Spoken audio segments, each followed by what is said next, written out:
Welcome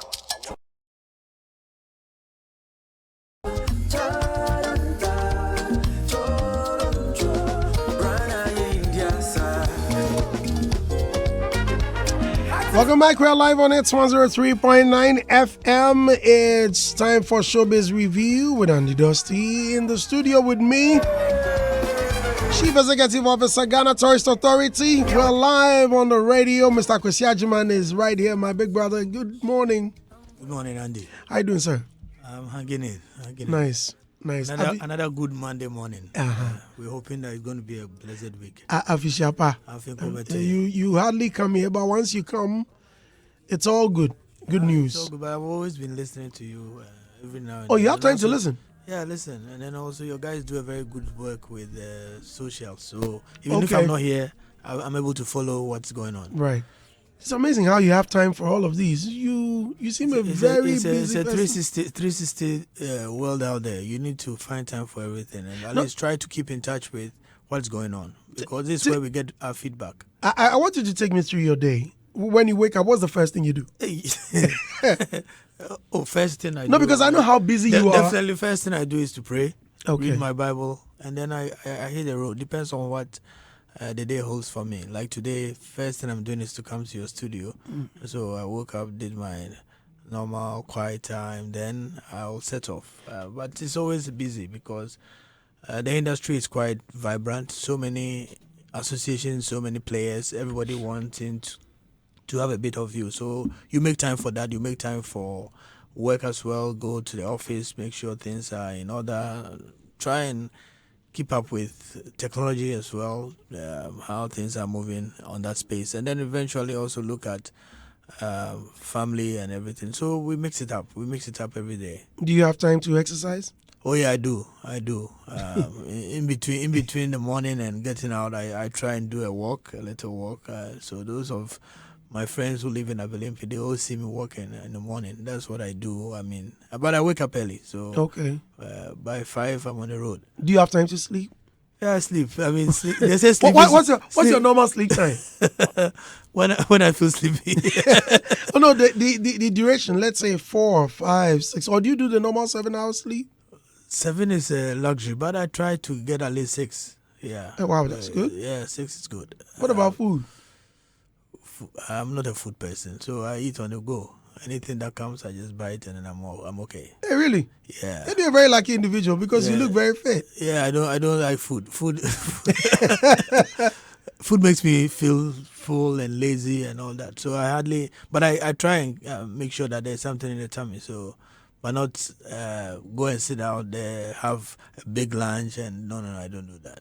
Really? Even if you have a lunch date, for example, a lunch meeting where I'll go have a lunch meeting, but I'll focus more on the discussion more than the food. So.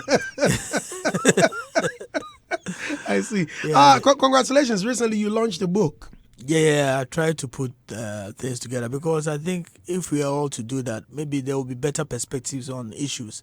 A lot of our people, presidents, ministers, CEOs, musicians, creative, people don't like writing. And if you don't write, the story gets lost. And so I decided, let me put my thoughts together in terms of my time at GTA, especially with the issue of the year of return, and how we can deepen our collaboration and our conversations with the African diaspora. I realized that we don't know much about our history.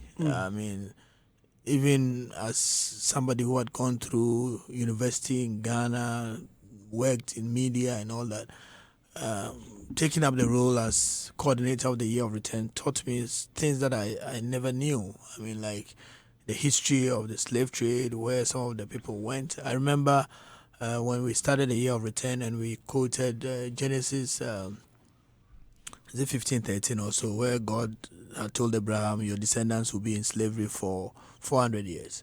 It became a big issue for those in the Caribbean. People like Muta Baruka and co took us on that, look, slavery is more than 400 years. So it's not only the Americans, the people in America who were enslaved. The bulk of our people are in Brazil. I didn't know that. To be fair, I thought the Caribbeans had the bulk, but the history and how things were told me, and based on my research, I realized that there's more that we can learn. But in Ghana, when we go to school, the slave trade is just a passing subject. We don't go deep. And so having taken people to the dungeons several times, I remember my first Emancipation Day when I was giving my speech and I mentioned the Cape Coast Castle to an audience made up mostly of diasporans. They were not happy that I was calling the place a castle. They said it's a dungeon because this is where people were maltreated and brutally treated badly and sent out. And so why are you making it look like it's such a dignified place by calling it a castle? But we call it an Emilsa castle, we call it. And so these are issues that come to play. And I realize that it's important that we all seek to understand where we are coming from, and when people come in, how they also appreciate what has happened in the past. And so I said, let me put my thoughts together in a book, what I called When We Returned, because I felt that it was all of us returning, not just they returning to Ghana. I'll get back to the book, but speaking of the castle and the reminder where people always come in, they go on excursions. Even recently, my children said they were going on an excursion. And I asked one of them, what did you see? And he said, it was scary at the point. And, they were sharing their experiences. Why are we still keeping it? A lot of people have spoken against it. It's a reminder people, diasporans come, they go in there, they see the experience, they cry, oh, Ghana, why are you still keeping this? We've suffered quite a number of backlash. As an authority, why are you still keeping it? Okay, so the castles actually is under the Ghana Museums and Monuments Board, but it's part of our heritage, it's part of our history, it's part of the history of the black race. And so it's a good reminder for all of us that this thing happened. And like our president said, never again should we allow it to happen. And so if we were to have the castle turn into something else, and that's why it's a UNESCO heritage site, kept sacred, kept so that the history will not be lost. Obviously, people have said, oh, you have the castle, why don't you turn it into such a nice place for people to go? That really defeats the purpose for which it's been kept. We need to remind ourselves. We need to keep it sacred. It's more like a pilgrimage site. People come in there, and I've been there several times with different groups, and sometimes the reaction shocks you. There are people who go in there, cry. There are people who go in there and they see white people there, and they say, why are they here?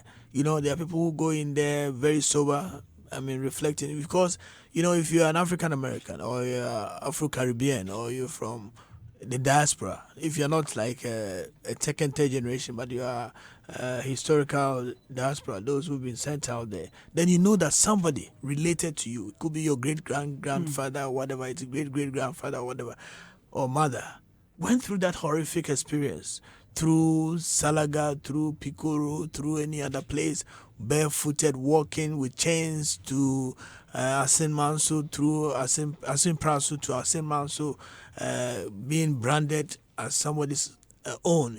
All these stories, are stories that you cannot just wipe away, and we shouldn't let it die.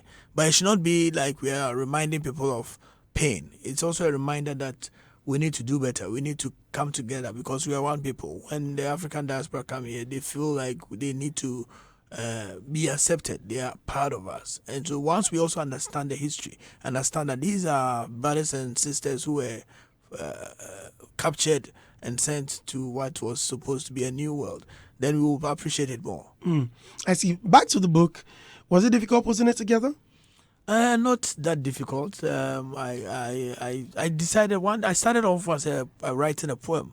Sometimes when you're there, you have your moments. I say, okay, let me put my thoughts together. Especially when we went to one of the reverential nights in Cape Coast. We walked from Fansipim to the Cape Coast Castle. Oh, and then is it far? It's not too far, about 3 kilometers. But with candles and all that, right. And we sing with the diaspora. They come, and as we're going, you see people standing on their balconies watching. And some of them, they don't even understand what's going on. Like, what are these guys doing? Wearing white with candles. like some voodoo stuff. Okay. For a lot of people, I mean, people like Professor Smalls, and I know people who fly to Ghana every year for reverential night, so that they can relive the past. They can go through that and go to the dungeon. How do you call that? Reverential night.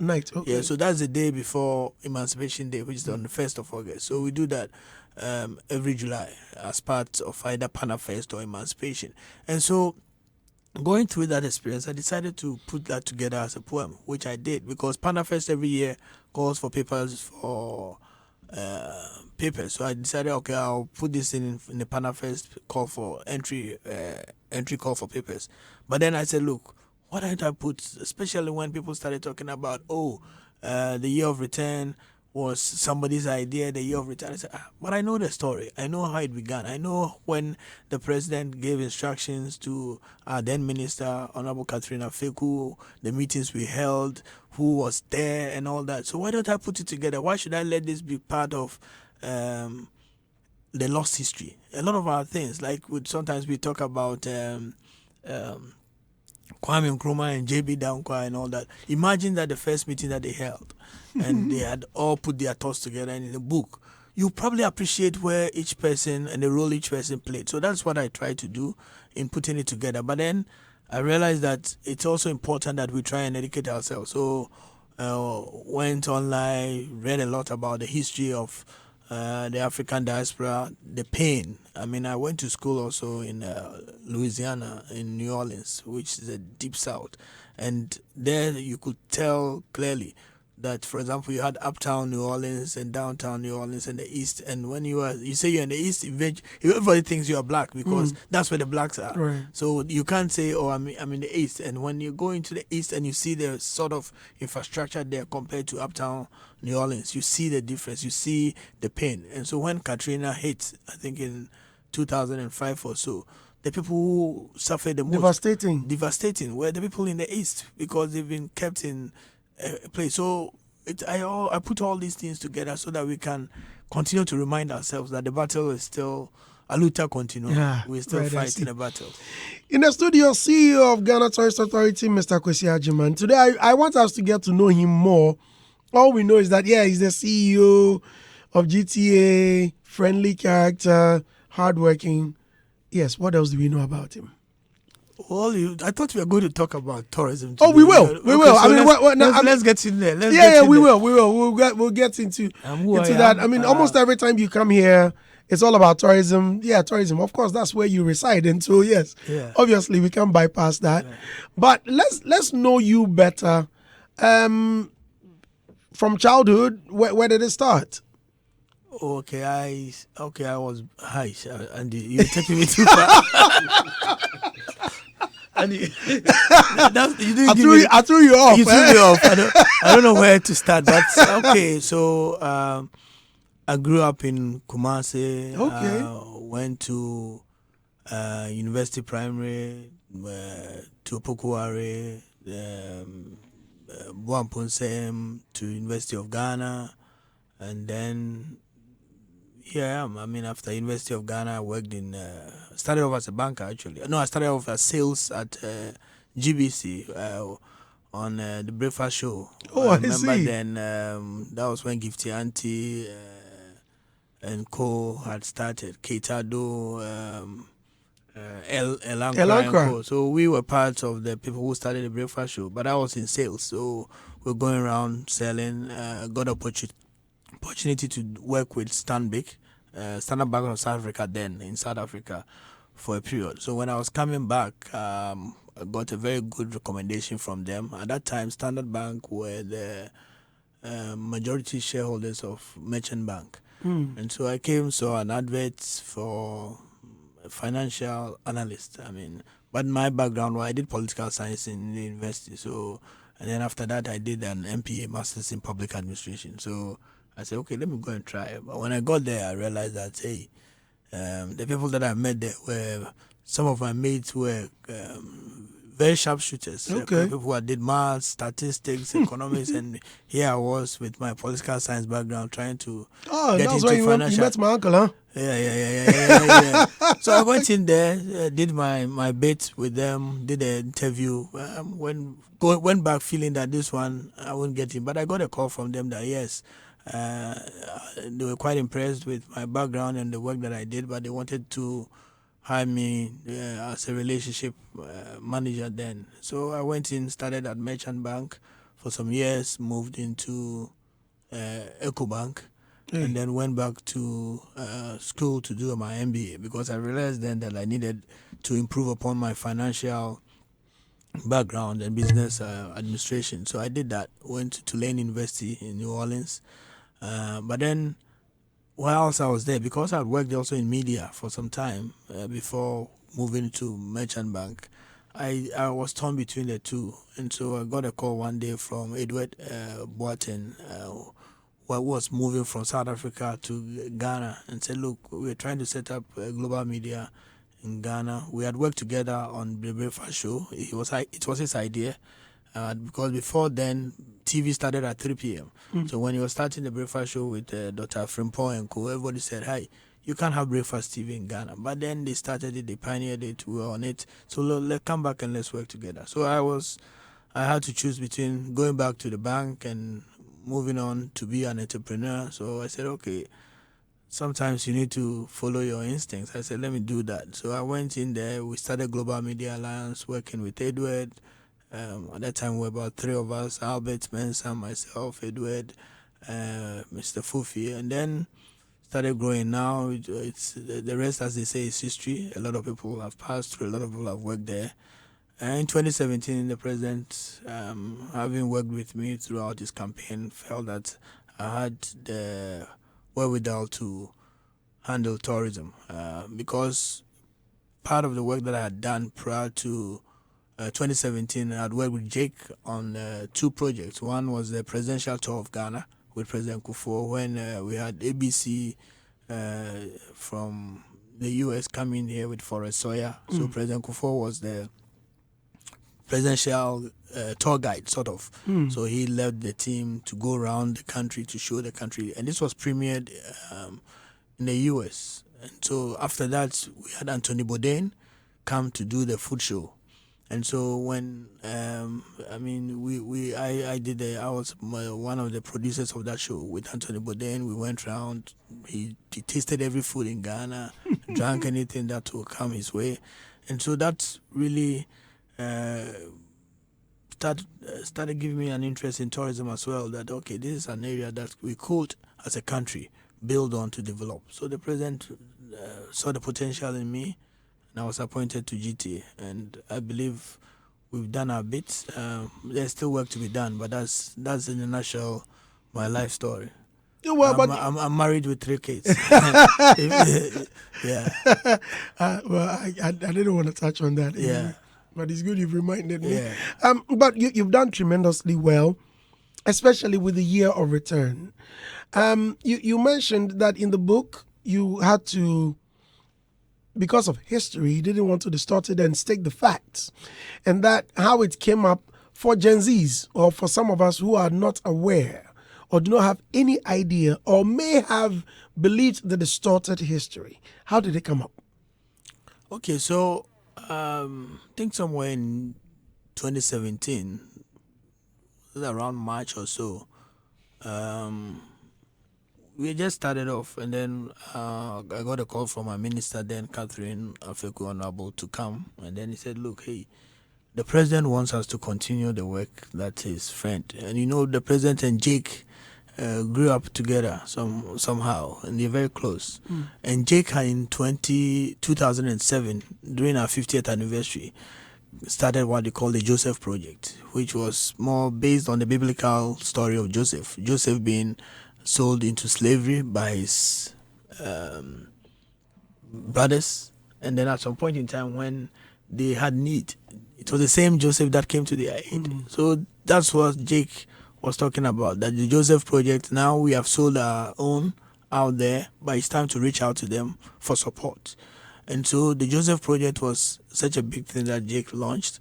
But right after that, I think 2007, 2008, the MPP lost power. The Joseph Project was not followed through. But we still had the Panafest and Emancipation running for some time. And so how do we rekindle the idea of the Joseph Project? So that was really, for me, the marching order. Akwasi, let's look at it. Let's look at how we can do something. So we started fishing out what could be done. At that time, Jake had expired. Oh yeah, Jake had expired. Sadly, I mean, great man. But how do you rekindle the dual launch Joseph Project Phase 2? How do you put it together? And then also you had Panafest. But Panafest is more or less an event that happens every other year. And so you said, okay, but you can't have an event every 2 years to really rekindle. So you needed something that was going. And so I think the GIPC, UOFI and Co., there was a African American Business Society or so. They were doing a big forum in the US. So UOFI said, okay, let's go out there and look at how we can get some partners for some of these things. So we went out there to Washington. And so one of the people that I met, the AfricanAncestry.com, Gina Page, she's the first person I spoke to and said, look, we're trying to reconnect the African diaspora with your African ancestry, which is where people go and do DNA to tell them where they are from and all that. And then she said, oh, there's a gentleman that you need to meet. It's called Diallo. I said, Diallo from Mali or where? He said, no, he will be here tomorrow. So tomorrow, the following day, I went there and here walked in this guy, Diallo. So I said, where are you from? He said, Jersey. But he was dressed like an African, just like me. So I said, so we hit it off. And he said he was doing a project called Back to Africa. And that he was thinking of sending that thing to Senegal because Senegal has a free visa regime for the US, so they don't need visas to go there. But I said, no, Ghana is the place, so I ran him through. But he had been there before. His foster parents were also Ghanaian, so he knew a bit about Ghana. He said, okay, if you can work on the visa. So we did that for 2018 February. February is Black History Month. And so we said, okay, let's do the Back to Africa project. Whilst we're doing that, I think there was a bit of a storm back home because people said, hey, we have Panafest, we have Emancipation, why are you guys trying to create new things and all that? So instead of taking it as a pushback, we felt it was good feedback at least. And so we sat down together working with the Panafest Foundation and the Office of Diaspora Affairs, Office of the President. So the Back to Africa happened in February 2018. Just after that, we said, okay, then let's start our homecoming program. So we started calling it a homecoming. We did a tour of the US, Washington, New York, Atlanta, Chicago, where the Black communities are strong. And I mean, everybody was like, this would be a good idea. So we said, okay, 2019 will be a homecoming year. But then we just got wind that the U.S. Congress had passed a law, H.R. 1242, to celebrate 400 years of African American history. So it became like an opportune time for us to really kickstart it. So when we got back, we sat down, had a series of brainstorming sessions, and the Diaspora Affairs Office, they do the homecoming summits every year. And they said, look, if you call it homecoming, it will distort our brand that we've also built in homecoming because we want to do it every year. And so one conversation led to another, and somebody, I think in the meeting, said, why not the year of return? Where we said, okay, that sounds like a good idea. So we took that idea, packaged it, sent to the minister, Catherine, said a good idea, let's go and do a presentation. So we went, sat down, all of the people that I've mentioned, Professor A.C. Sutherland, Gedilai, Rabbi Cohen, Kwesi Agyeman, myself, from GTA, Ben, Roberta, and Co. We did a presentation to the president. He sat down, looked at the thing, gave input, directed where he thought we should highlight and all that, and said, okay, now you guys go ahead and start, but I'll be ready to launch for you in September. So we kept in touch with the president. We started working on the implementation because this was now the strategy. Now we needed to break it down into the tactical steps that would be taken. And so President gave us a date in September that he will be ready to launch it for 2019 at the UN General Assembly when he was going for the UN General Assembly every year. So yes, so we started working on it, and so that's the story. But then fast forward, few years later, you'll be there. Somebody say, "Oh, the year of return was my idea. The year of return." I said, "This guy was not in the room when we were having these meetings. He wasn't there when the president was making input." So I needed to make that point clear that yes, the vision bearer was the president, but obviously the president is not the one who is going to write the objectives for you. He tells you, "This is what I want," and then you go out there and make it happen. And I believe that working together, especially the sort of teamwork that came to bear with Diaspora Affairs, and this was a president who had also created an office in his presidency for Diaspora Affairs, and so that showed how much he wanted the diaspora engagement to be carried through. And so we worked together, and then some of the time I think it was just God being on our side, because it just caught fire. It just caught fire. We went out there on the 28th of September 2018. The president, this time not in New York, in Washington, at the Washington Press Club. And the Washington Press Club, for a lot of African Americans and the people in the U.S., also holds very strong significance for the African diaspora relations. I mean, I'm told that's when Mandela was free. That was the first place he went to do his speech. Obama. So people, it's known for major historical speeches. And the president had been invited by the Congressional Black Caucus that when he comes to New York for the UN General Assembly, he should come to Washington. So he said, okay, let's put it together. So we worked with Ambassador Bewa, who was then the Ghanaian ambassador to the US. And he came out there, the Congressional Black Caucus were there, Shelley Robinson or Jackson, she was the head of Karen Bates, who was the head of the Congressional Black Caucus. They were all there. He said, look, 2019 is the year of return. Everybody should come to Ghana.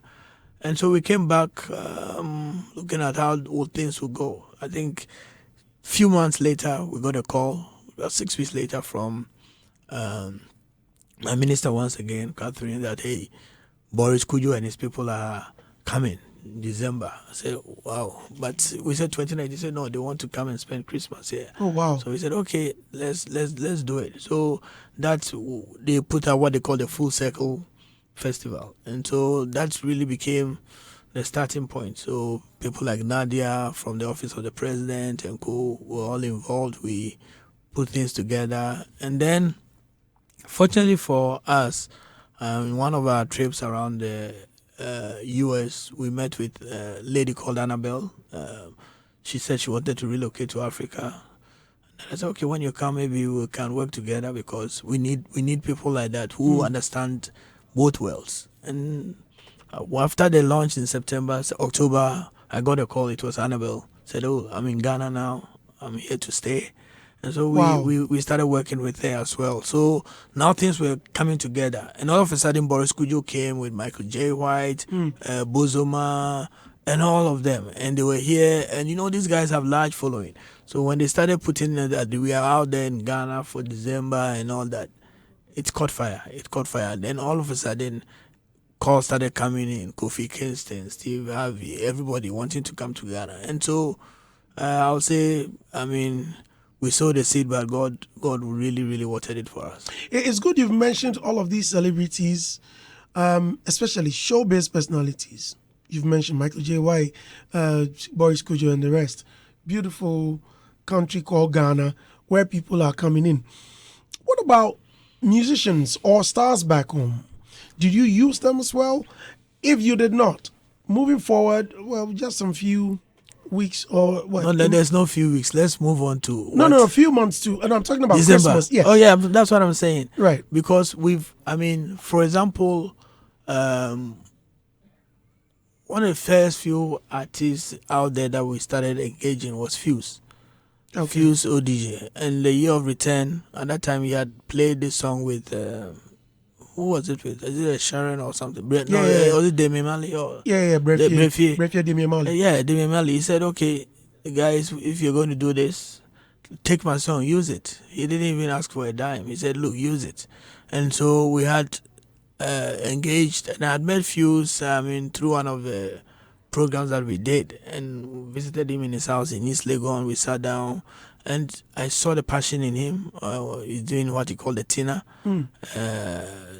festival and all that. So when we also told him our story, he said, okay, use my song. People like Samini, for example, the song that we used for Beyond the Return was a hit, a collaboration between Samini and a guy in Barbados called Lead Pipe. People like Sarkodie, I remember when he won his BET award, he stood on stage and mentioned that.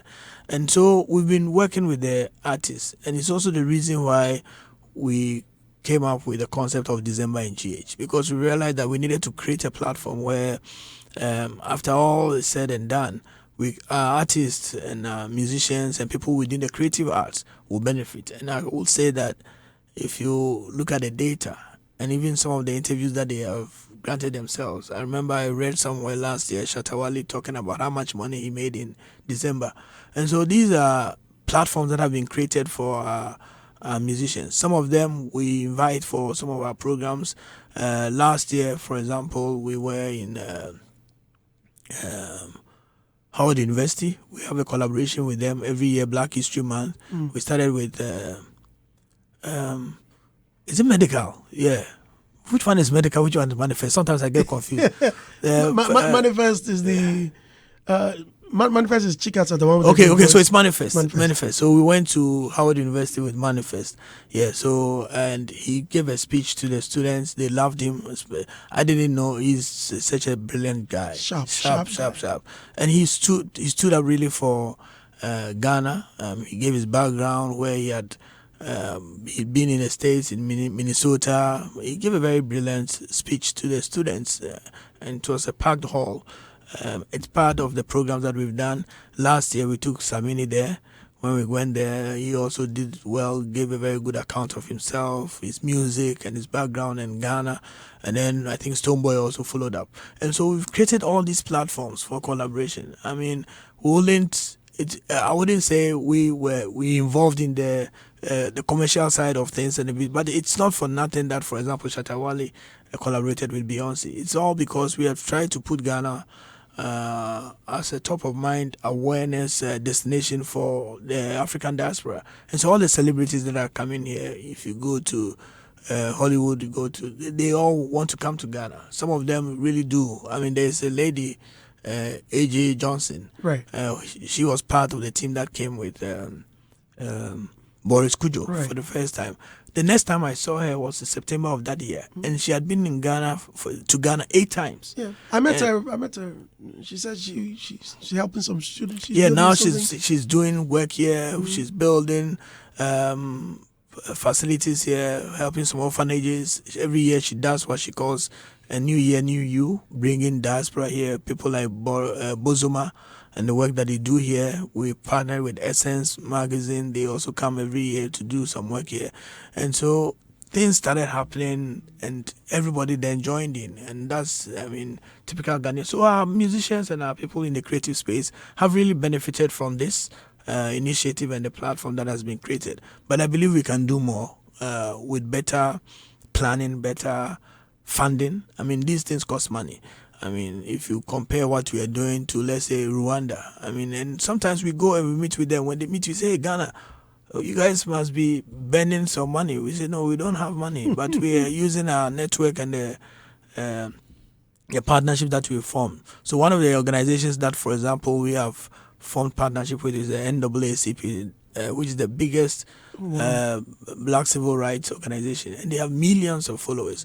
And they've been here. They came here. They've been here in and out. But during the year of return, there was a program, Jamestown to Jamestown, which was organized by Diallo's group, and they came 250 of them. You had Danny Glover as part of them, Derek Johnson, who is a very well-respected, renowned African American. All of them coming here, and when they come, they make speeches here. They cut them into small videos. It goes viral, and people feel like Ghana is the place to be. And so we've done a few good things, and I believe that the foundation and the platform has been created that will benefit the entire sector. I see. Now, with the year of return, pretty soon, active, I'm very sure they will soon start coming in. Oh yeah, people are. I mean, if you talk to the hotels, it's getting full again. Oh really? People are. They've started booking already. They've started booking. They book early. Some people come in January. By the time they are going, they booked already, because they know that if they don't book and lock the prices might go up. And so it's a good time to have a hotel, to have a guest house, especially if you also work in the event space. So the event vendors, I mean, at some point in time, you have people flying to Nigeria to bring LEDs, to bring equipment and all that. So it's a good time to be within that space at that time. How do we build on this? How do we leverage it? That's what's keeping me awake all the time, because I realize that the operators, people who are doing events, I mean, it's expensive to run an event in the country. We don't have the big spaces and the big auditoriums and the big event centers. So if, let's say, Sarkodie wants to do his Rapaholic, he has to go for a place that will seat maybe 2,000 people, 3,000. So all of a sudden he has to price at a point that is above the means of a lot of people. So we need big conference facilities. And that's why sometimes people go to the stadium, and we know the implications for our sports if we have to be using the stadium for events. And so I'm happy that at the trade fair now, a 20,000 facility is being built. Once that is available, you can see a lot of shows that can be done, because Stoneboy could decide that every week I'm performing there. If I charge 50 cedis, that's 20,000 times 50. You do the math. You'll make 1 million cedis easily, and that will keep the momentum going. Because when you talk about a musical concert or a musical show, it's not just the musicians. Even the people who come and sell the sachet water and all those, they all benefit. The XLS, the Wachi, the Even toffees. The toffees. So water, the entire value chain will benefit. And these are small businesses that we need to support and help protect. And it's good you are mentioning all of these facilities, because I was about asking you that you've been in office for what, eight years? Yeah. And looking at infrastructure for showbiz or theaters or places where we can have events, unfortunately, nothing to write home about. I wouldn't say nothing to write home about. Were you not, as CEO of Ghana Tourism Authority, were you not too disturbed or worried about it? No, I'm worried about it. It's something that I've said several times, and I'm happy that, in a way, if you go around now, the number of event centers that you see, the number of places that have opened up, I mean, you can count them, several of them. But these are also not very big event centers. They are more for social events. So although it's filling a gap, I believe that the plan has always been to get a big auditorium or a big place going. And so the Trade Fair Authority are doing a fantastic job. Dr. Agnes Edu and her team. I believe that very soon that facility will be ready, and when it's ready, that will fill a gap. In the master plan for the Marine Drive, there's also a plan for that. The ministry, we work under the ministry through the Creative Arts Agency, and also under the direction of Honorable Mark Ofori-Okumanti. They've been building these amphitheaters as well. Work is ongoing in Takoradi for the Center for National Culture, which is also a big auditorium that is coming up. So I believe that we'll get there. I mean, at least if we can get that 20,000 seater, it fills a gap. I mean, the National Theatre, the Conference Center. I mean, if you do a show in Conference Center, you struggle to pack 7,800 people in there. You have to look at part of it being complimentary and all that. So all of a sudden, shows are selling for 500 cedis, 1,000 cedis, and people complain they cannot afford. But if you have a show that can have 20,000 people, you could even price 10 cedis and you still have a decent return. I see. Now, because of the year of return, the aspirants will be trooping in. The last time we sat here, we discussed the website for the events and even places. I think the Ghana Tourism Authority has a website where they list hotels, people list activities and stuff. Is it still active? It's still active. We have decemberngh.com, and then we have the visitghana.com. So decemberngh is active, but it's only active when we launch the program. So now we have a new calendar of events. I think this year we did about just about 103 or 4 events compared to last year when we had 188. A lot of the event organizers have adopted a wait and see attitude because some of them feel that maybe there's election, maybe people will not come to their event. But I'm happy that the major, I use major advisedly though, but the major events like Afro Future, Little Havana, Dirty Rave, Taste of Ghana, and all those things are back. And so, give or take, I believe we're going to have a very good year. We also have a lot of tours that have been organized around the period. So places like Safari Valley and other places, you see a lot of activity that will happen around December. Now, with the website, the reason I had to mention the app especially is because when we sat, some of the discussions we had was that, well, people go to the hotels and they get disappointed. Just last week, a friend of mine invited me to a hotel close to abandonment. Okay, beautiful infrastructure, beautiful structure, nice hotel, but management is so poor. Because they've listed it, people from the diaspora book the place. When they come, they get disappointed, all because they management service poor. I think now what are some of the measures you're putting in place to ensure that these things are done? I think it was some of the things you were much more worried about, and your boy Kofi Atakakusi was here, and he also defended it that they're working, they have measures. So in you see, place. let me explain the work that we do. So the marketing is one aspect of it.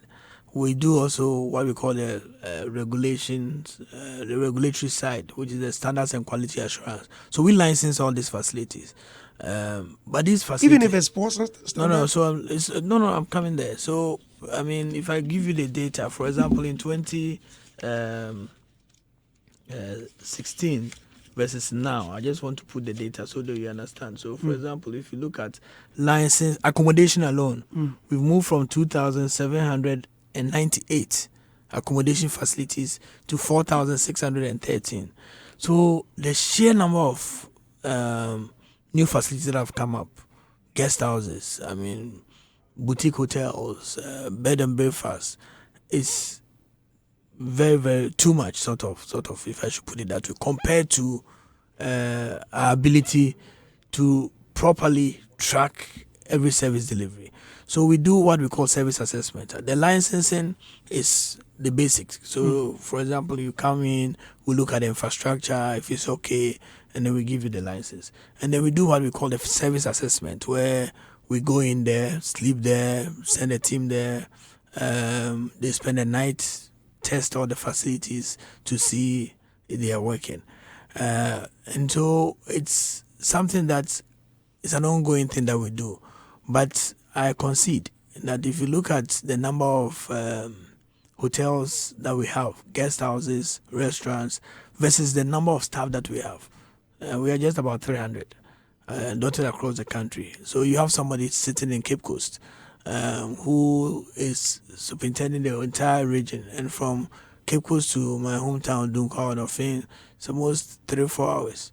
And so they'll go there to check on the facilities. When you're going and these people realize that you're coming, they put up a good show. So they will prepare everything. So we're looking at how do we bring in mystery shoppers? How do we? And so those are some of the things that we are working on. Every year we do what we call the inspectors training, so that our staff are also upgraded to be able to go out there and inspect well. But I concede that we have some challenges when it comes to service delivery. That's one of the things that a lot of the people will come tell us. That, hey, we had a good time in Ghana. But then when we went to the hotels, maybe they could do better with service delivery. People are nice generally, they will smile at you, but maybe you will ask for Coca-Cola, and then the next thing you know, they bring you Pepsi. And they say, oh, we didn't have Coca-Cola. But I mean, you didn't ask me whether I wanted Pepsi, but they come and then because everything it's all black. So and then so I think we can do better with managing the service standards in the industry. I'll allow my elders to come in, but one other thing, we're getting into elections. Uh-huh. Which safety measures have you put in place for diasporans or even Ghanaians, knowing that, I live out of Anchor, but I want to go to trade fair and have fun? Charlie, tourism. Charlie, they have a program, Taste of Ghana. I'm going to Black Star Square. What's going to happen? Do you have anything? No, we've been working very, very closely with the Ghana Police Service, and they've done a fantastic job over the last few years. I mean, last year, for example, we had a forum, 3 forums actually, with the police. 2 of them, the IGP himself, Dr. Dampari, sat in to engage with all the event organizers to say, okay, what are you doing? Where are your events? So we've asked all of them to give us more like their security preparedness. So if you're having an event, how prepared are you? What kind of support? And already we've received a lot of letters from people asking for support for security. And that's been sent to the IGP. We're hoping that maybe next week or so, I mean, based on his timelines, we'll have another search forum with the event organizers. And so he sends his men out there, some in motorbikes and other things. But I believe that the onus is also on the event organizers, because these are your events. We are here to provide some support, not necessarily monetary support. Sometimes there have been times that we have had to talk to assemblies to allow them to block some roads, to do some diversions to make the event happen. There have been times that we've had to, get the IGP himself to attend some of the events, work with the health and safety ambulances. So we do a lot of things to support the event space. But like I indicated, if we had enough funding, probably it would have been easier to say, okay, let's take upon all these events, sponsor them, give them money, so that, because that's what is keeping the economy, the creative economy going. Look at sound engineers, DJs, MCs, everybody getting a gig. There are times that in a day there are about 10 shows, and people run out of LEDs. Even some of the big sound companies have to fly out to get machines into the country. So this is something that's, for me, I feel it's something that we can grow together as a country, because everywhere you go, recently we met with the Wanderlust team in South Africa, and the number of people, South Africa more or less shuts down in December. By 15 December, Johannesburg is shut down. Everybody's going on a holiday. And traditionally, they've been going to Cape Town and other places. So we went to make a very strong case that Ghana should be considered, because now we have a free visa regime with South Africa. And 2023, we had total of about 12,700 or so South Africans in Ghana come to Ghana. By the first half of the year, we already had 10,000. Because of the free visa. Because now you don't need to go and queue in Pretoria for a visa. You just pick your passport, straight, jump on the flight, and South Africa Airways does a direct flight. So these are some of the things that we believe will help keep the wheel going for our country. We're just hoping it to be done in America too. Oh yeah. Well, it's work in progress. Under your America one, we've pushed. At least we get some visa on arrival. So as a first step, but I believe that we should get to a point where everything is an e-visa. For them, it's more to do with sometimes the inconvenience. People having to mail their passports from California to New York or Washington, and then wait for 3 days, FedEx to come and bring sometimes it back. Weeks. I've had times, sometimes 2 a.m. And when they're calling you, they don't check the time. So 2 a.m. you get a call, hey, we have to fly out tomorrow. And then, I remember one day I got such a call. Some guys were coming and their passports were stuck in the embassy. So I had to call the ambassador. Sometimes I feel very bad when I have to call the ambassador on an issue like that. And she always does well, Hajia Lima Mahama, to put us in touch with the consul officers. And so this guy was coming and we had to work it out. They were about to mail their passports, and the guys were flying that evening. Wow. So we had to call them and say, look, let's try. If they can come, then they will not mail the passports. They'll pick the thing. So because of the interaction, I got to know who it was, and I was surprised. 2 days later, I was watching a news story, and then I saw the guy with the second lady at Abu Bloshi. This was the Director General of EPA in the US coming to Ghana, and the hassle he had to go through. And he was coming to meet somebody like the second lady. On a good note. Yes, but still he had to hustle. So these are some of the things that sometimes the challenges. And so the visa on arrival, if we could have it all year round, it would just be an amazing journey for a lot of people. Listeners, we're live But in the now studio. I see you have ambushed me with all this. You didn't tell me these guys were coming to the studio. Do you know what it? Do you know what that means? It means utiati. Utiati. I said, sorry, Kwame doesn't show me. This is an ambush, but we'll take it. We're discussing the year of return, however. Okay. But what about boosting domestic tourism? Well, domestic tourism has been on the rise. I mean, the data shows. I mean, in 2017, we had about 447 or so thousand people visiting tourist sites. How do we collect the data? We get all the tourist sites to send their data to us. Fast forward to last year, we did 1.4 million. This year, by first half, we had already done 1 million. It's also because a lot of these sites have been upgraded. If you take a place like Kwame Nkrumah Memorial Park, the whole year before it was shut down, it did about 90,000. Wow.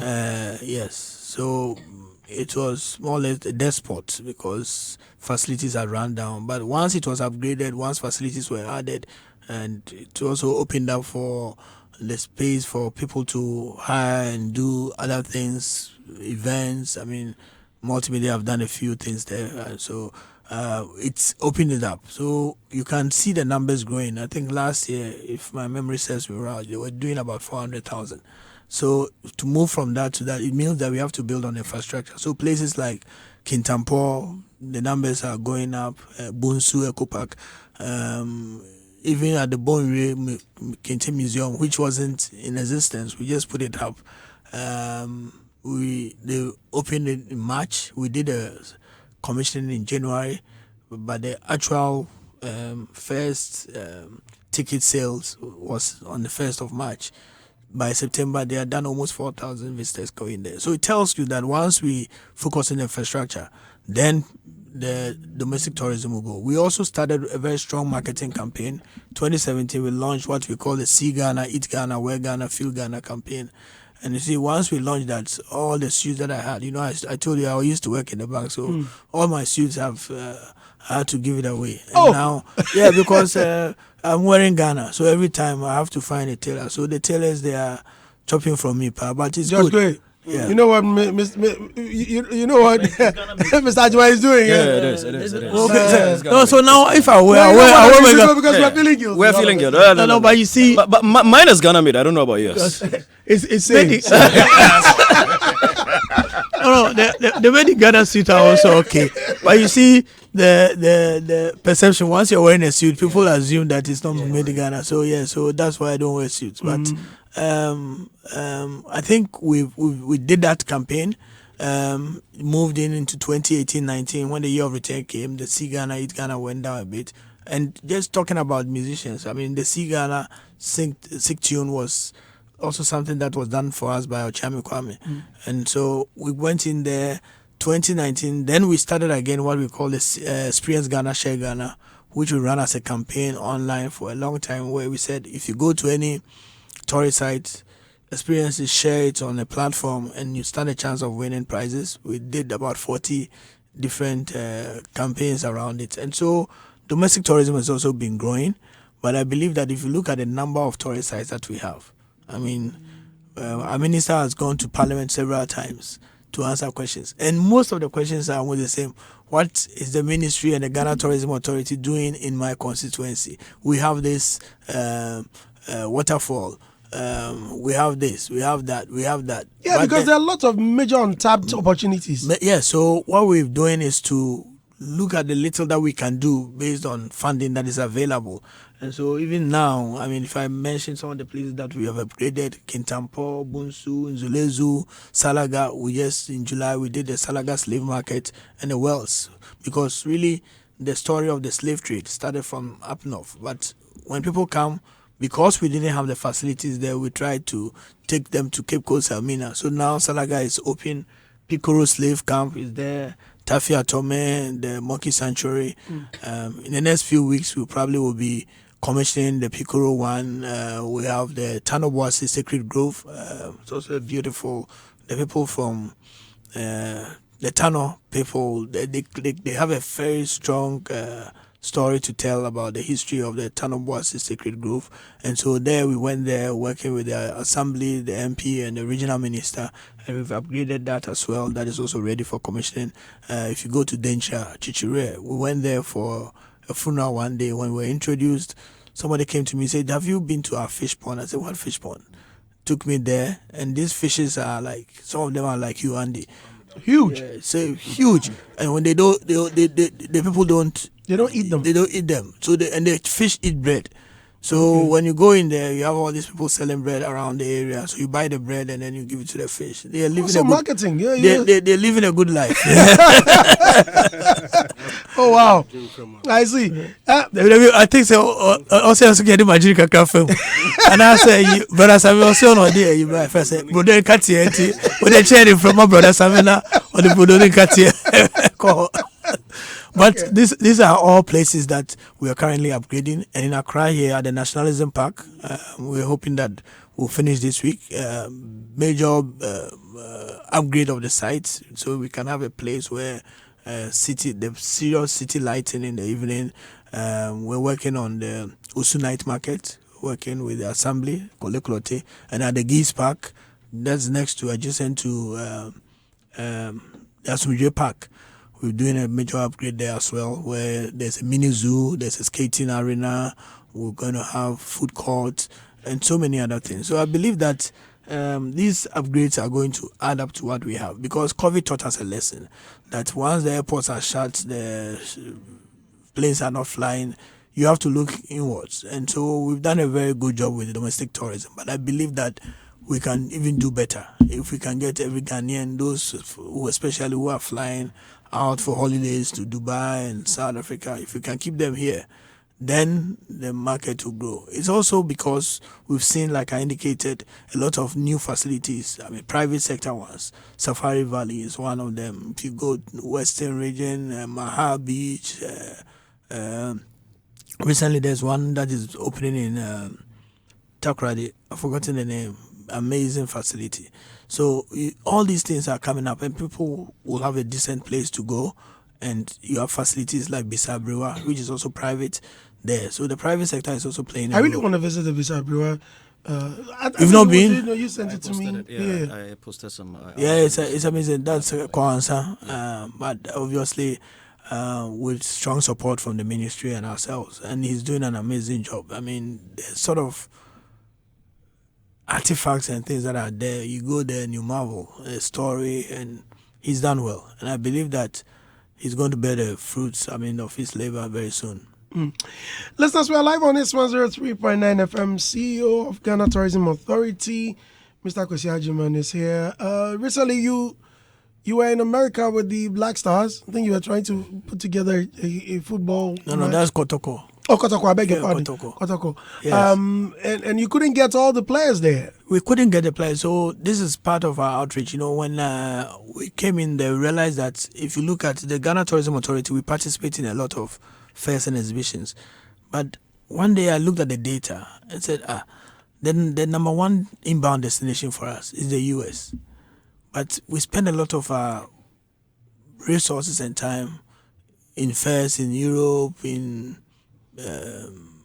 we go to Vacanti in Holland. Yes, they come. We go to Fitur in Spain. We go to ITB in Berlin, WTM in London, and all that. It's all good.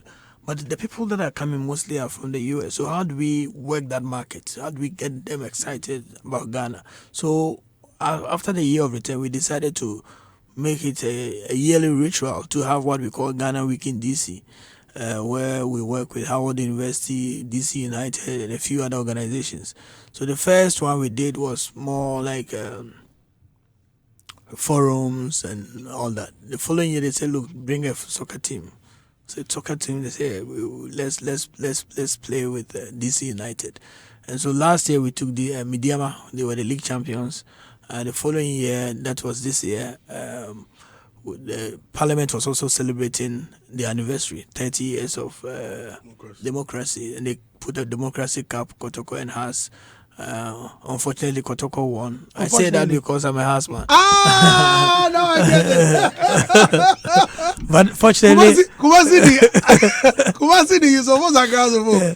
But then, but Kotoko won. They deserved to win, and so we were going. I mean, the play. Everybody was excited, especially. We also felt it's a good opportunity to engage the Ghanaian community in the US, because a lot of them have become US citizens, and second, third generation Ghanaians have been born out of that. So we needed to wake up that market as well. But the visa process became an issue because the game, the Democracy Cup, was played in July. And so getting an appointment for them to be interviewed, and this Ghana Week was in October, became an issue because currently some of the dates are in 2025. So we couldn't get the full complement of the team. The first batch of players who went there, out of about 18 players or so, only 7 were given visas. Whoa. So we made an appeal, went through the State Department, Ministry of Foreign Affairs. It became a big issue. But at the end of the day, they said that there's no space for even an interview, because around that time, you also had a lot of students. Despite all these interventions. Oh, yes, because they said they had given the space for the interviews and the people didn't show up. Okay. They didn't pass. And so they also claimed that at that time you had a lot of students, people who were also going for interviews. So more or less everybody was coming through a back door. So the place was choked. So we decided, working with the GFA and Kotoko, that okay, instead of Kotoko, we'll make it a Ghana Select side. And in the US, you have some of the old Kotoko players who are just retired, people like Stephen Odro, Michael Osei, and they were all eager to play because playing at the DC United Stadium. And then I didn't realize that we had so many Ghanaian footballers there. So we went in there with a coach Prosper Ogum, doctor. He's a very good guy. So fortunate that they are losing their games, but he's a very good coach, I must say. So we did a justifier, and the number of people who even came to want to play such a big game. So that's what happened, and that also gave us some very good reviews for Ghana, because the games was broadcast. DC United has such a huge following, and the place was almost full. A lot of supporters in there. Their fan base. We had a full Ghana display, and fortunately we won. And so the cup is sitting here in Ghana. We'll be presenting it to the Speaker of Parliament. Since we've been back, the Speaker has also been busy fighting his battles. So once we finish the battles, we will go and make a presentation to him, because we went in the name of the Democracy Cup with the GFA. Speaking of football, I never knew you play football. Soccer Safu just sent me a message that you still play almost every Sunday. This weekend I went to play. I came in limping. It's not easy. It's not. I play every Saturday. We have a group we call the Union Ghana. We started playing since 1998. Oh wow! As friends, and we've kept doing it. It's not easy. Now younger guys have come in, so when they get a ball, you can't. But do you play with your spectacles on? No. I've seen people play with their spectacles. No. I play. They call me the distributor. I'm a midfielder. Hey. Yeah. Okay. And you're a National fan. Oh yeah. So I play just like Pati.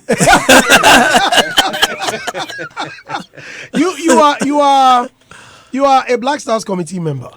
Okay, so okay, now you have to adjust your mic. No. The Black Star committee, it doesn't exist per se, but I mean I work with the Black Stars, so there's no running away from that, because it's not been a full committee in place. I mean, it's quite surprising the performance of the Black Star in the last few weeks. Quite, we're all very worried. Me, I've loved football. I've been with the FA for a very long time, since Ben Kofi.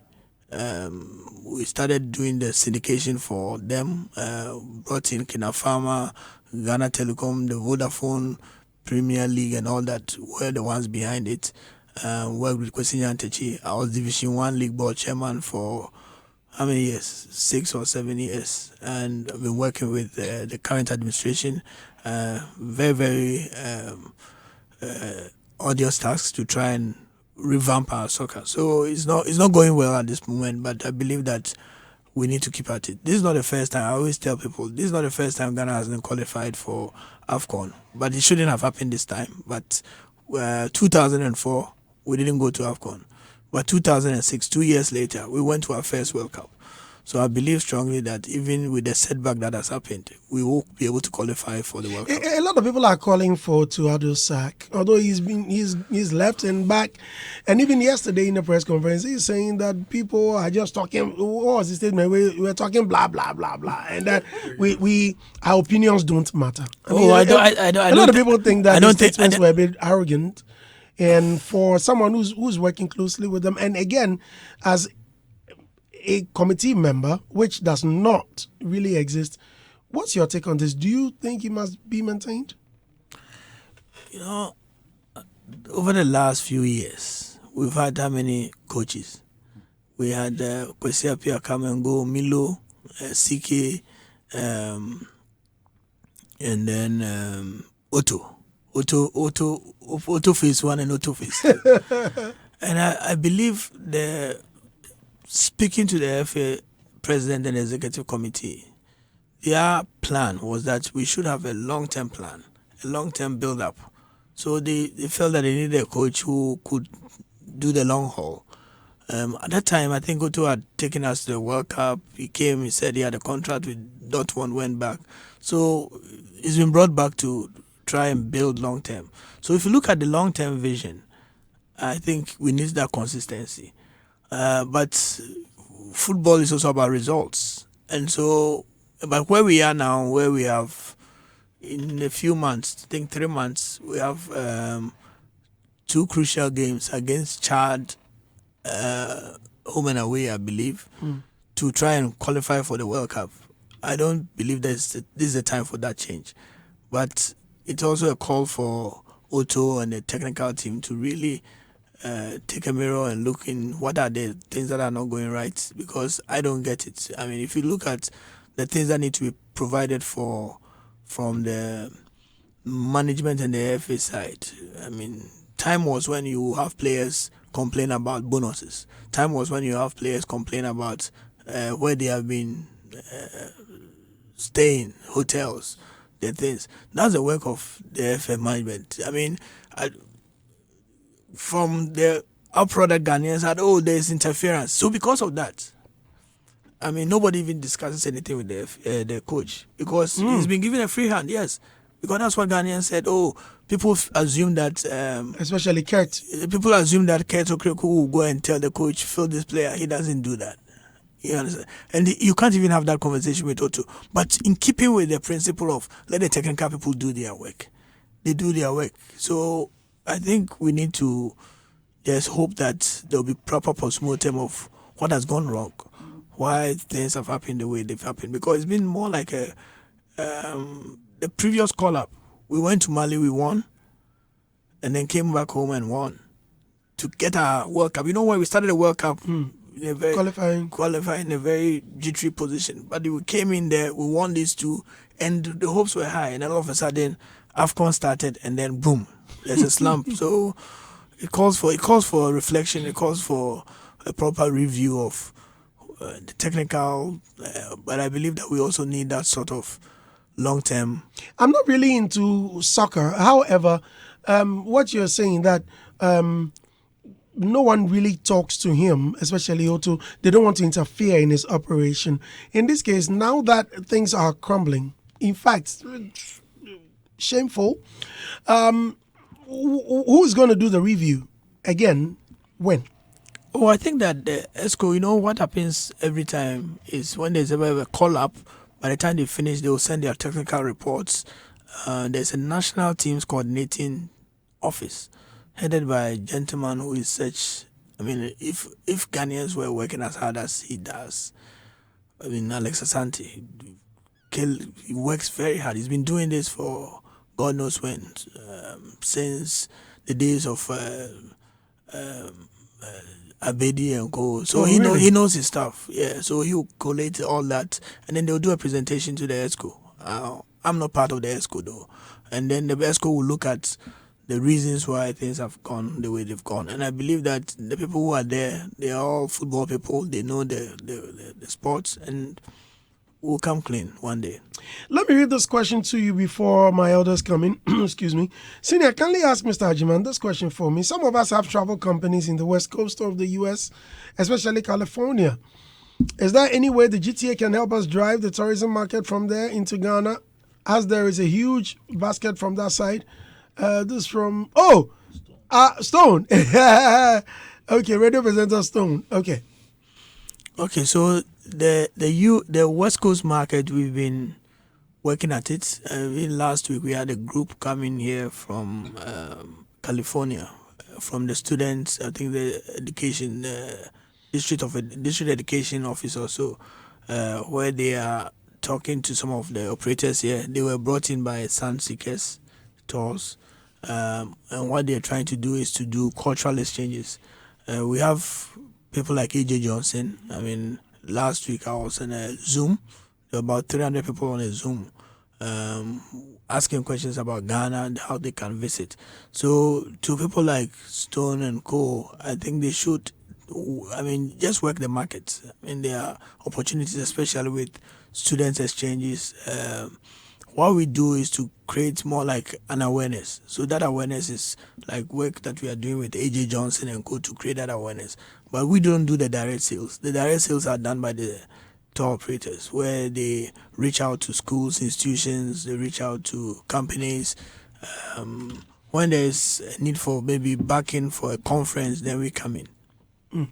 Listeners, stay with us here on It's 103.9 FM. We are talking to Mr. Akwasi Agyeman. Listeners, star 281 hash. Star 281.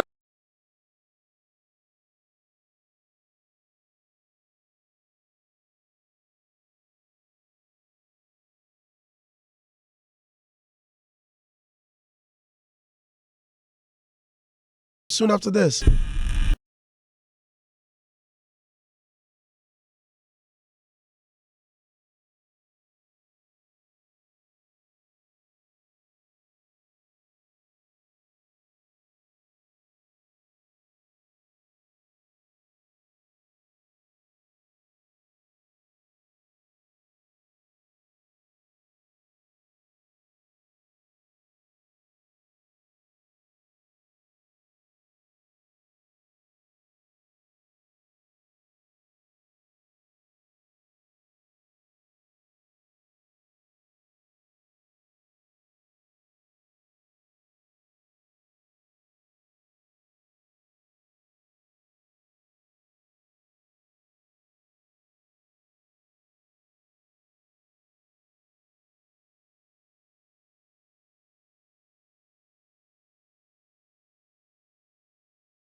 to you by Franco Trading Enterprise. Franco Trading Enterprise, still Ghana's leading mobile phone shop. When you go there, you get all the mobile phones and accessories you need. Okay, folks, a big thank you to Betway. Betway says bet the right way. They have 1 million Ghana cedis in jackpot for you to win. So this is a big jackpot. You are going to win some big money. Please, if you are not yet 18, and if you try it. Okay, Martinez. I'll first commend the authority so far. I mean, coming out with such initiatives to empower the sector, that is very good, especially December NGH. Putting all the events together, making it easy for people to actually identify the ones they want to go, the time and the date is very good. Good leadership is all about creating initiatives to help the sector. So it is very good you came out with that. The year of return, beyond the return, all of that. I think Taste of Ghana is one of the events that I'll commend you guys so much. You get there and you really feel Ghana. And that really depicts what you are talking about as tourism authority. My little concern has to do with the local tourism. And like you said, efforts are being done to boost it. I think we can do more with certain initiatives as well. Because look, Andy, in December when the events are going on, especially the major events, I feel GTA can come out with some kind of idea or initiative with the event organizers to display your materials. I mean, when we get there and we see some of the the informations about what we do, some of the places to visit and all of that.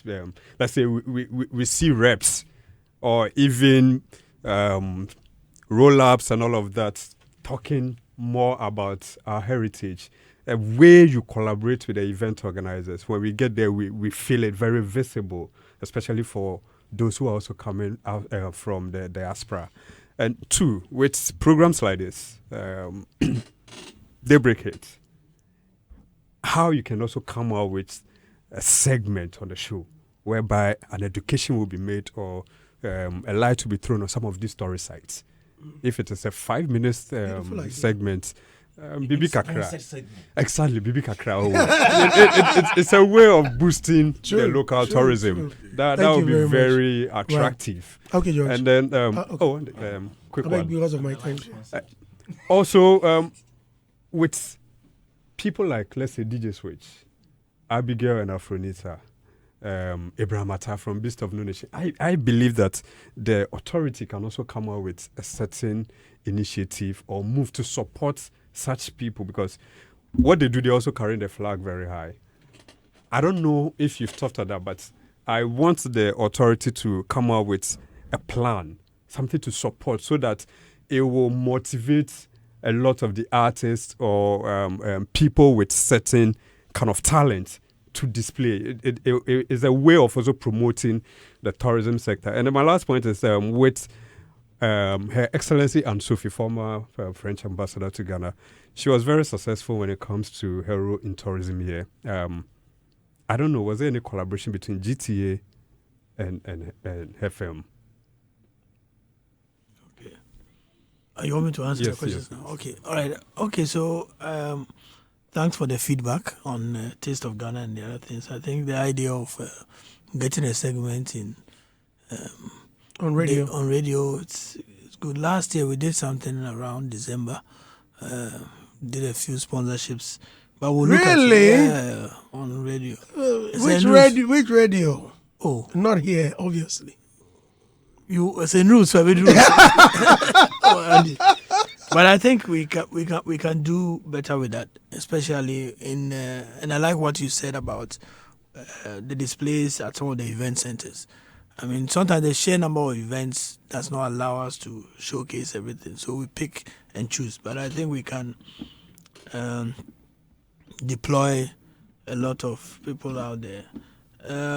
And Sophie and escapades in Ghana is something that we took a keen interest in. I mean, during her time, they worked very closely, especially with the Creative Arts Council then, and later the Creative Arts Agency, to do stuff for people within the creative industry. So they invited people, I think, to one of the film festival in Cannes. Yeah, and other things. But we didn't do anything directly with her, I mean, as tourism authority, apart from maybe she graced no occasion for us for some of our events. Right. Josh, please come. Andy, thank you very much. Good morning to all your listeners, and congratulations to my friend Offa, Mr. Akwasi Agyeman. And if you are a literature or a person with a literature background, you understand what it takes to write. So I want to congratulate him for that book. I was at the launch. It was a very beautiful ceremony. He didn't invite me. When I asked him, he was shocked. Andy, how come you were not invited? He didn't handle the invitations. Deal with those who did the invitations. Shall we defending this? Oh, but say no, Craig.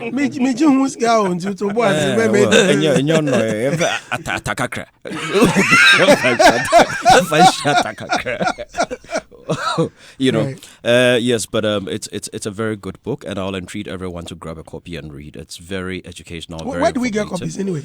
Of a boy. I'm saying EPP and visa and Lego bookshop. Oh, my office is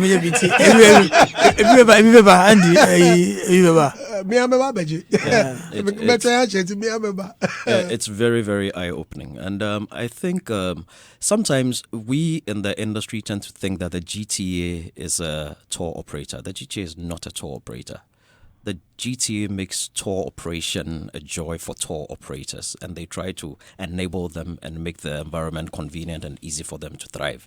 And I think over the years, under the leadership of Mr. Akwasi Agyeman, they've done a great job. I mean, you've seen the numbers.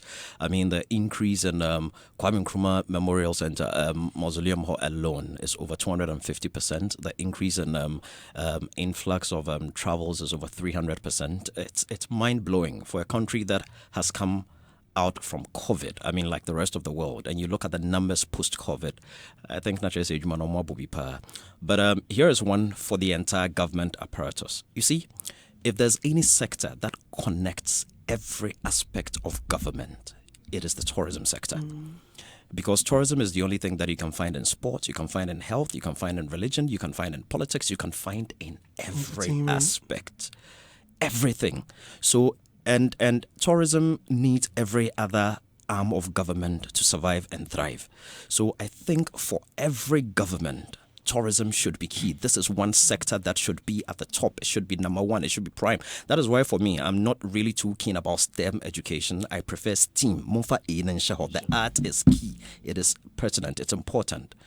Because if the Ministry of Roads or the Road Ministry and their workers do not make the access roads to the tour site very accessible, very easy, if Mr. Akwasi Agyeman and his team do all the advertising globally and the people come, that experience on that journey would not be good for them. If the Ministry of Health do not improve the health facilities within the tour sectors all across and that is why personally I like the idea of the Agenda 111, which is putting hospitals all across the nation. It is key. When you visit a tour site, there could be an accident. You could get injured. You understand? But if there's a health facility nearby and quickly you can get the right treatment, the right everything, and you can go. So I commend them for that. So I think every aspect of government needs to think along this line so that they can help make their work. And yes, but so if every aspect of government will look at tourism as that key thing that unites us as a nation, that brings us together.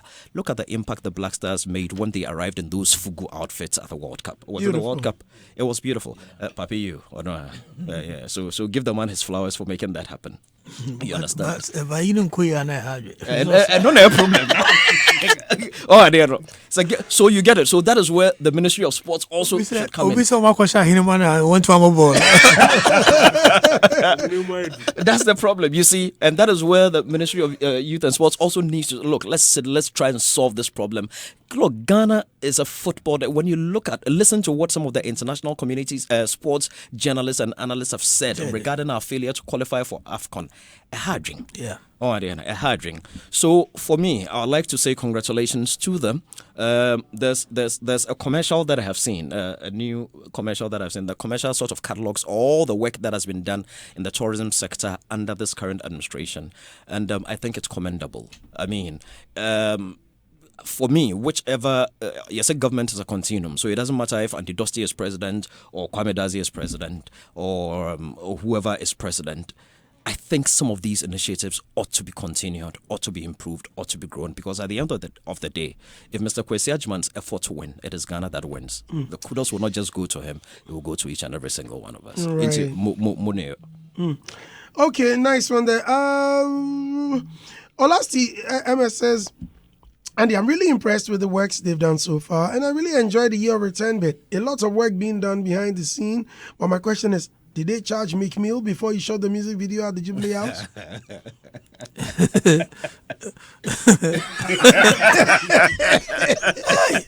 I think... First of all, were you aware he was going to shoot the music video there? You know, like I mentioned to you, we have the Office of Diaspora Affairs, Office of the President. And if you look at the whole conversation around McMill and what happened, I don't think anybody even there knew he was going to shoot a video there. He came there.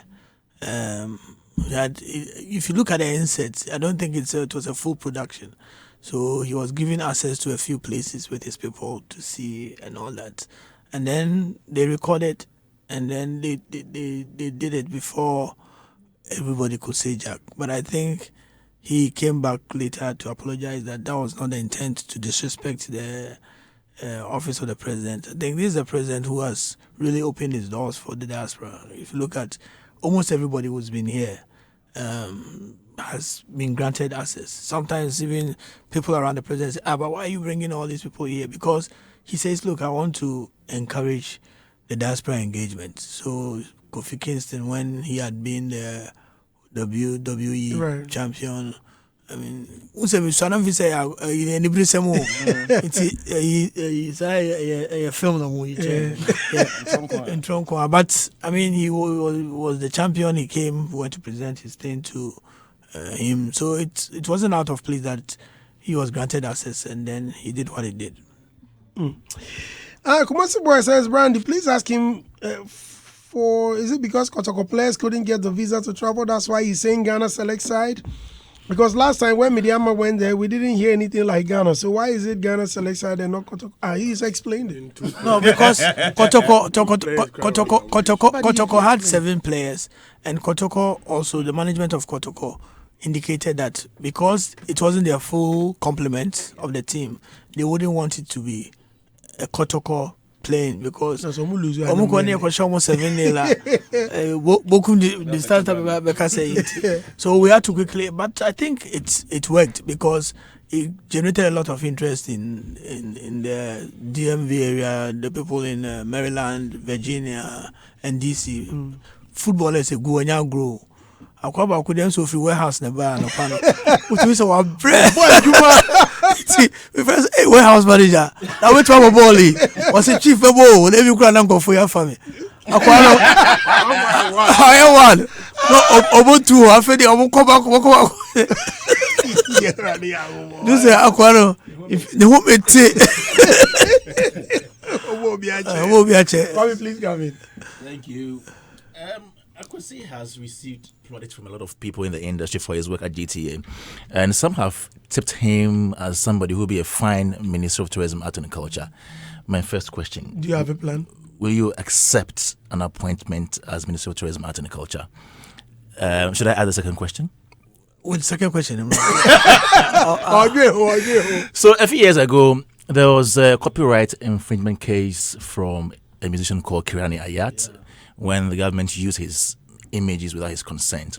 Now, you came out to say that you had reached an agreement with him. And there's something that you said in the statement, that moving forward, Ayat and GTA will collaborate on a number of projects aimed at showcasing Ghana and our beautiful country.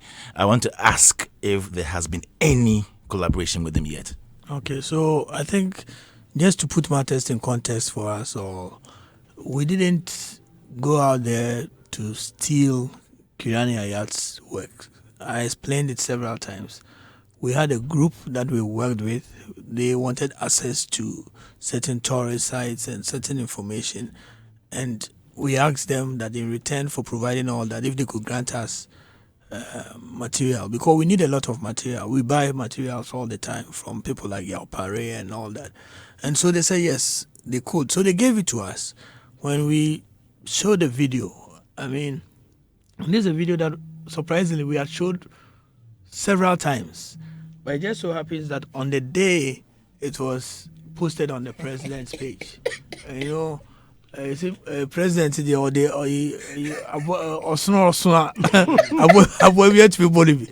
once it was posted, then this thing came. So initially I was confused. So I checked with the team and we had an agreement with a company that had given us this thing. But apparently they didn't have the full rights. Apparently they were working with Kirani Ayat's group and as the filmmakers. It doesn't grant them the full rights to the thing, and they gave it to us. So we sat down with Kirani and his team.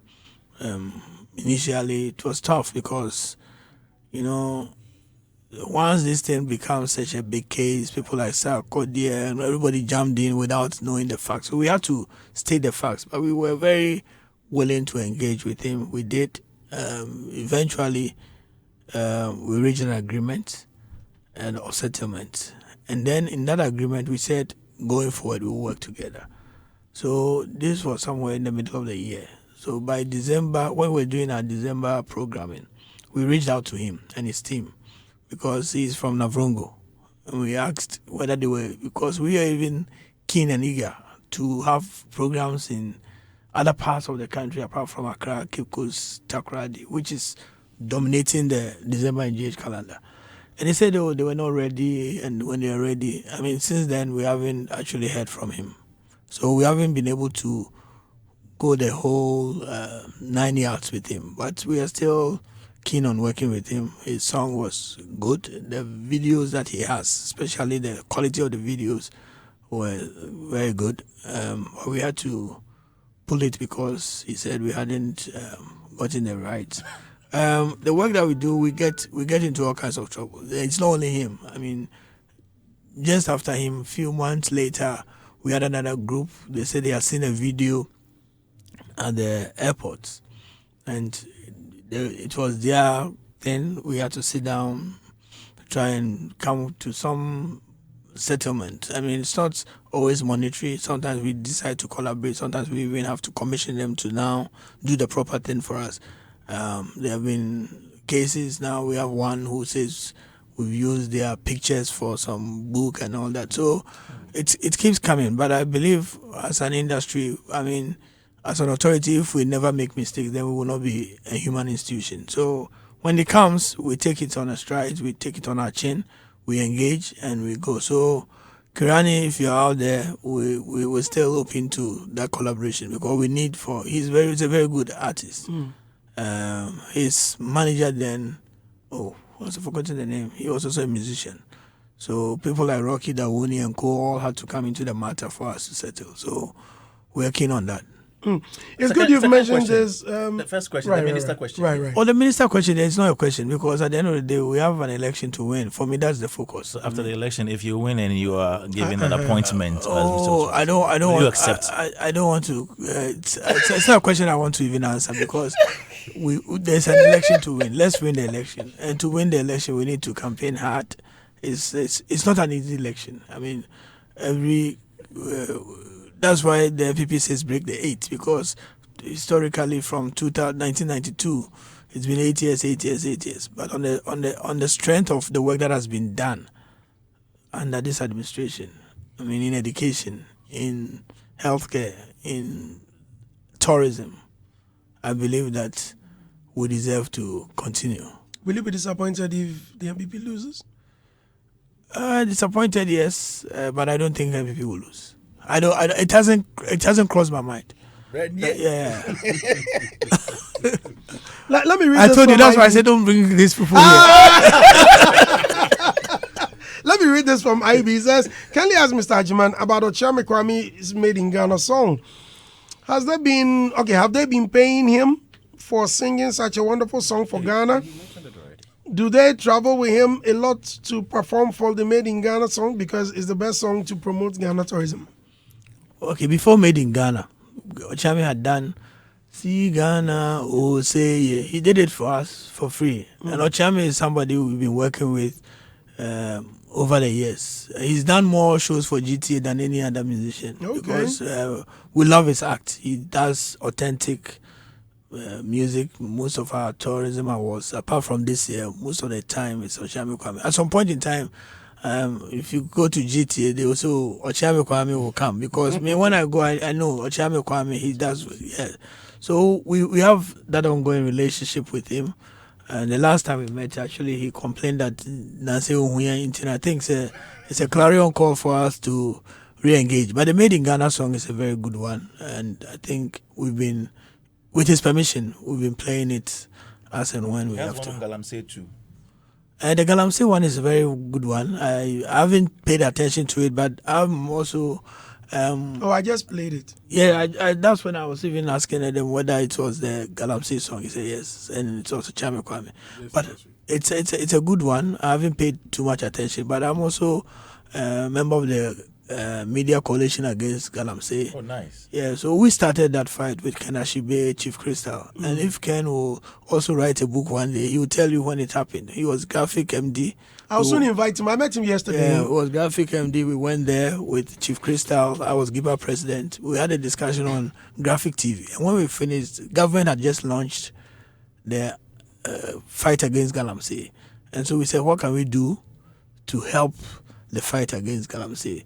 So now when I hear people talk about the Media Coalition Against Galamsey as if it's against government, I feel like that's not how it started, and that's not the intention. The intention is that let's fight Galamsey together. Let's try and bring out the issues. And I come from a Galamsey community, so I know on our union platform, when it started, I said, this is a very complex fight. People say, how can it be complex? I said, look, if you're not from that area, you don't understand. Because in my community, it's like the Galamseyers are the ones who control the economy. They're the ones who go to the bars. They are the ones who stay in the hotels. They are the ones who are chasing all the fine girls in the area. You know, so when you're all of a sudden, and you go there, the last time I was in Dunkwa, I went with the MC to a Galamsey. We tried to go and see whether the people were still doing the Galamsey. He said, let's go. We sat in the car. When we were going there, there was a lady sitting under the tree. He said, have you seen the lady there? He said, she's the whistleblower. Oh. I said, house, okay. So let's go. So we go there, and that's as we branched and stopped the car, and we go there. We saw the machines there. There was nobody there. Because as soon as they see some strange vehicles, whatever, they alert the people that challenge homophobia about town. Wow. So it's not a fight that you sit in a crowd. If you don't understand it, you don't understand it. When you go to these communities, the communities are supporting the Galamseyers because they feel that when they go and come, they will come and buy their food. They will come and buy their drinks. They will buy drinks for them. And so it's a tough one, but I believe that it's a fight that has to be won. And maybe politics is getting in the way of it a bit. But I believe we need to look at it dispassionately because our water bodies are being destroyed. Our time is up and we have to go ahead and please, if you can wrap it all up for us. We thank God that the time is up. Because these ambush marketers who are here. All right, Mr. Akwasi Agyeman, congratulations on your good work you're doing for Ghana. Thank you, tourism. I have these concerns. I've engaged some of the tour operators union of Ghana, and they have some concerns. One is about the, emerging tour operators who are on online, social media, among others, who do not have licenses to operate, and they have not been winning by the system, but they are still operating. What are you doing to ensure that these people are formalized and in a way get some license? Because if anything happens, it's the name of Ghana. And also, in countries like Dubai, in countries like South Africa and other countries where tourism is really key in these countries, a foreign tour operator cannot come and directly work. If you're a tour company in Ghana and you're going to Dubai, you have to go through a local company there.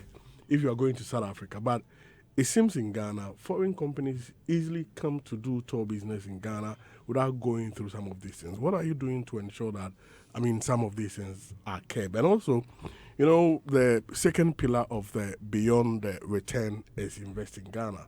And from the Ghana Tourism Report, for many years, America has been leading inbound market for tourist destination for us coming into our country. We had somebody like Michael Blackson come to, express his frustration regarding how his investment has gone in Ghana. As a boss of GTA, things like this, if you hear it, how do you feel? Okay, so let me quickly. First one, with the online platforms, is a worry. We've tried to regulate it strongly. We try and we have a team that does some checks online to see which ones, and then we reach out to them. Unfortunately, most of these people are not even in Ghana, so they advertise out there that they can take you to Ghana and all that, and then it's a phenomenon that is not just for tour operators, like Airbnb, hotels, and other things. Sometimes it's very difficult because they are going on an online platform that is faceless. You can't trace them. So we've told the tour operators that let's work together. It's a joint effort. If you identify anybody such, we come and then we go after them, because that is the only way we can do. We've also engaged with NCA, whether they could help us with some geo-fencing or whatever they call it with the IT, so that some of these sites can be blocked. So it's a growing concern. With the tour operators that are not utilizing local tour operators. Yeah, for some of them, we've written to them. There are a few that have now started working with local tour companies. They've been concerned about maybe foreigners also operating tour companies in Ghana. The last time they had an award, some of the winners were not Ghanaian per se, and people say, why are you giving it? I said, no, but they have a registered Ghanaian company, so it doesn't make it a foreign company. But with those who are not here, who are not using, we have engaged with the Tour Operators Union of Ghana on that to see how they can also market themselves. And it's also a matter of putting out the regulation out there for people to know. Some people don't know. They are not aware that when you're going into a destination, or they will organize a group. I'm a US-based company. I organize a group. I call the hotel here, and then the hotel gives me rooms directly. So we've also told the hotel that let's try and protect the Ghanaian-based tour companies. Some of them are small and they need the protection. With the investments, we work very closely with GIPC. The GIPC boss, Yofi Grant, is part of the steering committee of the Beyond the Return. The DDEP is one issue that... Because, if you look at the Euro bond issue, it affected a lot of people. Even last week, I was surprised, 2 weeks ago, when we were in South Africa with the $1 team, somebody walked out to us and said, look, I bought a lot of bonds in Ghana and I've lost a lot of money, but I still have faith in the country. I think people like Michael Blankson, with the work that he does for us in marketing Ghana, building a school here in Swedru area and all that, I felt bad. I reached out trying to see how we can assuage the pain, because it's not something that really anybody from our side could have seen coming. But it happened. We just have to take it on our chin. We just have to encourage them, and hopefully, once the economy rebounds, which is now showing very strong signs, per what the Minister of Finance told us last week in the briefing, you can see strong economic indicators. So there's a rebound happening, and hopefully, once we rebound, we can reach out to a lot of them. Maybe like the Vice President himself has said, and his running mates said, this is something that didn't go well, but something that should not be repeated. All right, sir. Thank you very much for coming. Our time is up. We have to go. This message is from Nana Kwesi. Time is our own. Time is and the partner can come home. We book some of the buying. Me check where Kubako. Nana Kwesi says about the hotel and guest house. Some of their beds shake. Hey, and they make too much noise, which is not cool at all. They must be looked at because it's very important. We must roll in peace. Adam, what? Why do you go to places that have shaking beds? Are you asking Kwame Dazi? I just mentioned you. Kwame Dazi call them. Listeners, this is where we end the show. Just as Thank you, Mr. Agyeman said, our time, yeah, you know. Time na bit. Listeners, this is where we ended. Thank you very much for listening. My name is Andy. We shall meet again same time tomorrow for yet another interesting edition of the program. 1, 2, 3, let's go. Let's speak with Joshua. Joshua is our winner for the quick cash. Hello, Joshua. Good morning. Good morning, Andy. Yes, sir. Josh, how are you? I'm good, boss. How much did you stake? 5 cities. And one I mean 5 cities. Next time, to Cassie. Actually, I've been playing it. Yeah, to Cassie, yeah. Yes. Yes.